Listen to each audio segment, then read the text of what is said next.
दोस्तों नमस्कार। 2024 के लोकसभा चुनाव में इंडिया अलायंस के नेताओं के द्वारा जितनी चर्चा जन सरोकार से संबंधित मुद्दों की हो रही है, मसलन बेरोजगारी, महंगाई, संविधान, लोकतंत्र, इन सब चीज़ों की जितनी चर्चा हो रही है उससे अधिक चर्चा चुनाव आयोग की हो रही है।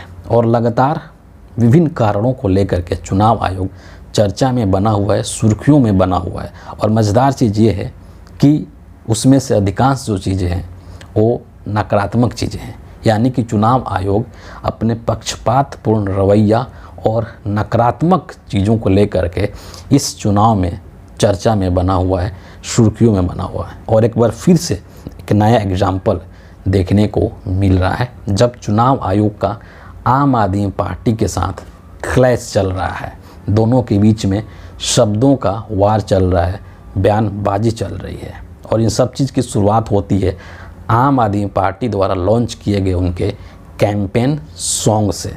बीते बृहस्पतिवार को आम आदमी पार्टी ने अपना एक कैंपेन सॉन्ग लॉन्च किया, जिसमें कि एक जो लाइन है उसमें ये कहा गया है कि जेल के जवाब में हम वोट देंगे। और फिर उसके बाद तकरीबन 2 मिनट का वो एक वीडियो है जिसमें कि अरविंद केजरीवाल से लेकर के और मनीष सिसोदिया और तमाम चीज़ों का उसमें जिक्र किया गया है। और इसी चीज़ को लेकर के चुनाव आयोग ने आपत्ति दर्ज की है।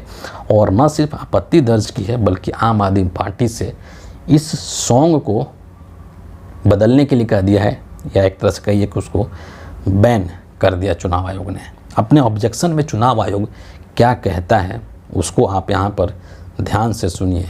1-2 लाइन है जो चुनाव आयोग ने कहा है। चुनाव आयोग कहता है कि जेल के जवाब में हम वोट देंगे के साथ आक्रोशित भीड़ नज़र आ रही है। इस भीड़ के हाथ में जेल की सलाखों के पीछे अरविंद केजरीवाल की तस्वीर है। इस तरह की पिक्चराइजेशन से न्यायपालिका की छवि खराब होती है। अगली लाइन जो कहा है चुनाव आयोग ने कि केबल टीवी नेटवर्क रूल्स 1994 और इलेक्शन कमीशन के गाइडलाइंस का हवाला देते हुए आम आदमी पार्टी को अपने कैंपेन सॉन्ग में ज़रूरी बदलाव करने का निर्देश दिया जाता है। मतलब या तो आम आदमी पार्टी उस गाने में कुछ बदलाव कर दे या फिर उसको नए सिरे से बनाए। और जाहिर तौर पर अगर उस गाने के अंदर बदलाव किया जाता है तो उसकी जो पूरी जो कंपोजिशन है वो एक तरीके से ख़राब हो जाएगी। तो ज़रूरी है कि दोबारा से गाना बनाना पड़ेगा। इनडायरेक्टली मतलब चुनाव आयोग यही कहना चाहता है। और इस चीज़ को लेकर के चुनाव आयोग ने जो इस आपत्ति दर्ज की है, और बेसिकली उनको आपत्ति है जेल के जवाब में हम वोट देंगे, इस लाइन से आपत्ति है। और इस चीज़ को लेकर के आम आदमी पार्टी अब आक्रामक हो गई है। जो आप मंत्री हैं आतिशी, उन्होंने बाकायदे एक प्रेस कॉन्फ्रेंस किया और उस प्रेस कॉन्फ्रेंस के दौरान उन्होंने बहुत सारी बातों को रखा है।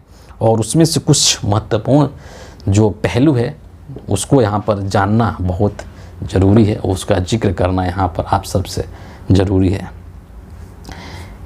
क्या कहती हैं आतिशी कि आपके कैंपेन सॉन्ग में कहीं भी बीजेपी का जिक्र नहीं है। आप चाहें तो ट्विटर पर वो गाना काफ़ी शेयर किया जा रहा है, उसको आप सुन सकते हैं।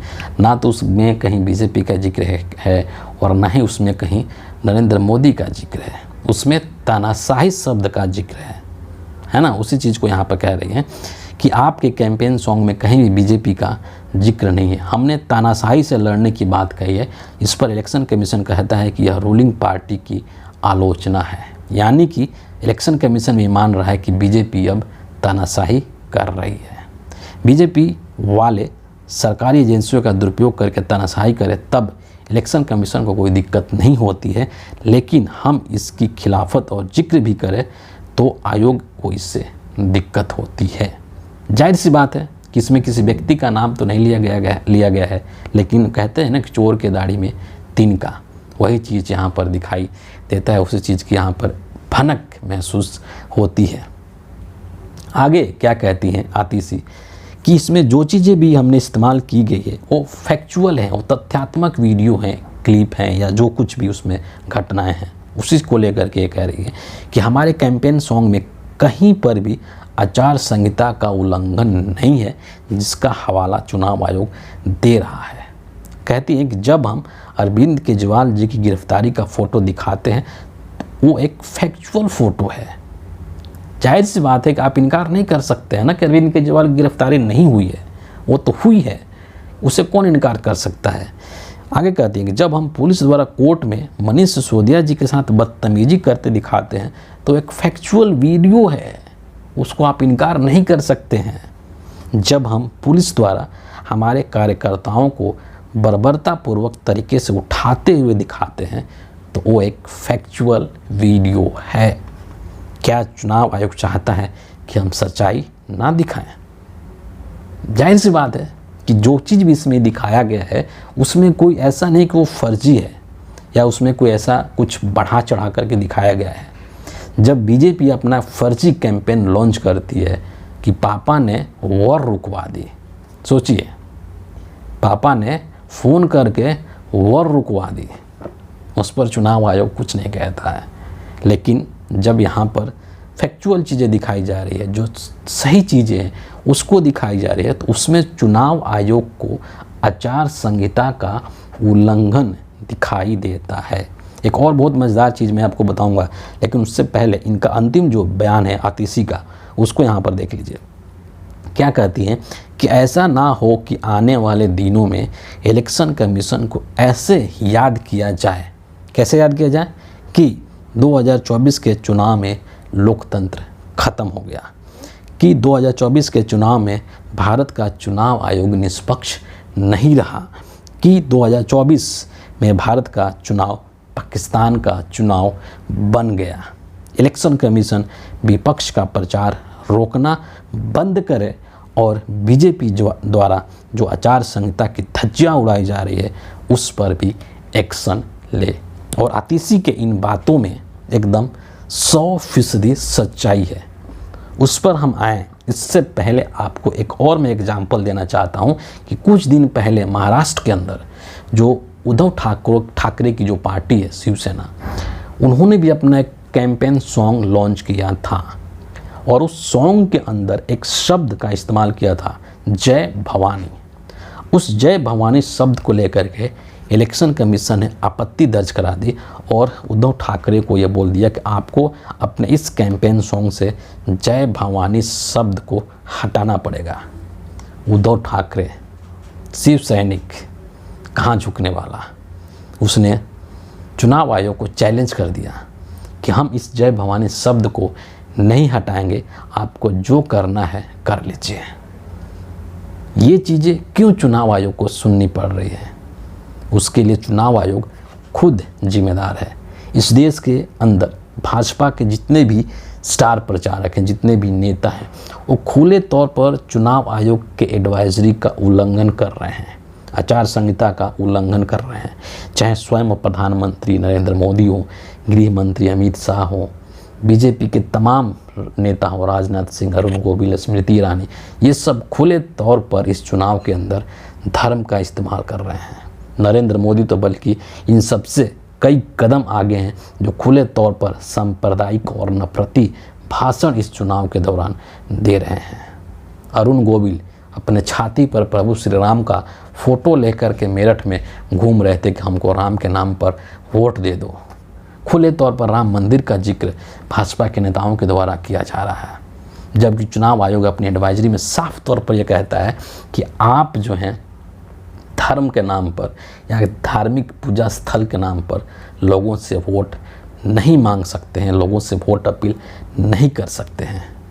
चुनाव आयोग ने कितने बीजेपी के नेताओं को नोटिस भेजा, कितने बीजेपी के नेताओं को सजा दी।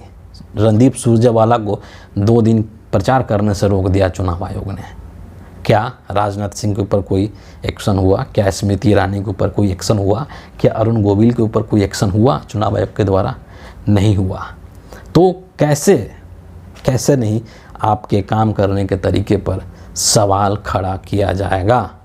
और वही चीज़ यहाँ पर आतिशी ने कहा है, क्योंकि ऐसा ना हो कि चुनाव आयोग को लेकर के और इसी तरह की बातें चर्चा में होने लगे कि 2024 के लोकसभा चुनाव में जो चुनाव आयोग है वो बिल्कुल भी निष्पक्ष नहीं रहा और एक पार्टी का पक्ष लेता हुआ दिखाई दिया। लोकतंत्र की हत्या होती हुई दिखाई दी 2024 के लोकसभा के चुनाव में, और चुनाव आयोग उसको एकदम मुक्तदर्शक होकर के देखता रहा। तमाम बातें वो सच है, उसको आप इनकार नहीं कर सकते हैं। और इस पूरे चुनाव के दौरान जो इलेक्शन कमीशन का एक जो विश्वसनीयता है, उसका जो एक साख है, उसकी जो एक क्रेडिबिलिटी है, उसमें भारी गिरावट आई है।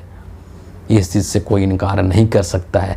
और इसीलिए आजकल टीएन सेशन को लोग याद कर रहे हैं कि टीएन सेशन भी क्या एक चुनाव आयुक्त हुआ करते थे, हैं, जिनके सामने नेताओं की पैंट गीली हो जाती थी। किसी की हिम्मत नहीं होती थी कि चुनाव आयोग के और चुनाव आचार संहिता के खिलाफ कोई एक चीज़ भी उसके उल्लंघन में कुछ कर दे, टीएन सेशन उसको 1 मिनट में टाइट कर देते थे। लेकिन आज का एक चुनाव आयोग है जो कि भीगी बिल्ली बना हुआ है और सरकार के और सत्ता के कदमों में लौट रहा है।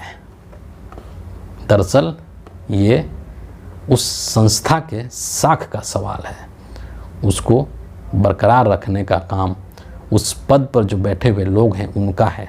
लेकिन वो लोग अपना ज़मीर बेच चुके हैं, उनको इन सब चीज़ों से कोई फ़र्क नहीं पड़ता है।